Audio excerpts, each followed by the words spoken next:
ngàyនេះមកកន្លែងល្បីមកកន្លែងកាទៀវបងប្រុសនេះគាត់ល្បីប្រចាំខេត្តសៀមរាបហើយគាត់ក៏ល្បីក្នុង TikTok ខ្លាំងដែរណាតាមពិតខ្ញុំថតវីដេអូគាត់បានច្រើនជាងនេះប៉ុន្តែគាត់និយាយលេងសើចច្រើនខ្ញុំមកឡាយតែសើចទៅលាក់ឡើងគឺវីដេអូយកបានហើយហាងគាត់មានឈ្មោះថាគុយទាវឆ្ងាញ់អូរាំងអើហើយបងម្ចាស់ហាងគាត់និយាយប្រាប់ខ្ញុំថាចែកថាទាវរត់តាមទុំបាត់ហើយបាននិយាយហៅផ្លាកគាត់នៅសល់តែគុយបាត់ទាវពេលដើរចូលមកដល់ក្នុងហាងគាត់ហើយខ្ញុំឃើញ VCD ចម្រៀង VCD រឿង PH អូយនឹកឃើញការជំនាន់មុនមែនតើមកកុំឲ្យខាតទេយើងនិយាយពីកាទៀវគាត់វិញមើលទៅកាទៀវគាត់រៀបចំបានស្អាតបាតហើយអនាម័យល្អណាបងប្អូនឃើញតែក្នុងវីដេអូហ្នឹងក៏តំណងដែរត្រូវអត់បើនិយាយពីកាទៀវឆ្ងាញ់ហើយតតែមានគ្រឿងផ្សំឆ្ងាញ់ដែរត្រូវអត់បងប្អូនឃើញអត់គាត់នៅប្រទេសឆារបស់គាត់ក៏តំណងដែរណាដល់ពេលយើងដាក់ចូលទឹកសៀងអូជាតិនៅមានរបស់ល្បីប្រចាំហាងមួយទៀតណាគឺខ្ទឹមជ្រក់អូយខ្ទឹមជ្រក់គាត់ខ្ញុំញ៉ាំហើយឆ្ងាញ់មែនឆ្ងាញ់ដូចគេល្បីមែនតែនហ្មងតាមធម្មតាខ្ញុំអត់សូវចូលចិត្តញ៉ាំខ្ទឹមទេប៉ុន្តែញ៉ាំខ្ទឹមជ្រក់គាត់ហើយអូយដួសដាក់ហ្ម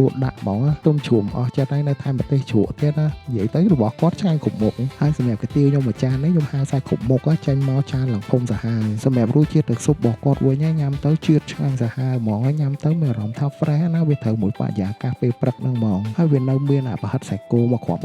ធំនេះទៀតអូយអាហ្នឹងក៏ឆ្ងាញ់ដែរហើយកាទៀវគាត់ប្លែកផងមានដាក់ពោតទៀតណាអញ្ចឹងសម្រាប់បងប្អូនដែលមកលេងខេត្តសៀមរាបរញ៉ាំកាទៀវឆ្ងាញ់អាចមកសាកនៅគុយទាវឆ្ងាញ់អូរាំងឪបានណាឆ្ងាញ់ហើយតម្លៃសមរម្យទៀតគ្រាន់តែត្រូវងើបមកពីព្រលឹមតិចបើមិនអញ្ចឹងអស់ហើយសម្រាប់ទីតាំងខ្ញុំដាក់ Google Map ជូនសូមជម្រាបលាបាយបាយ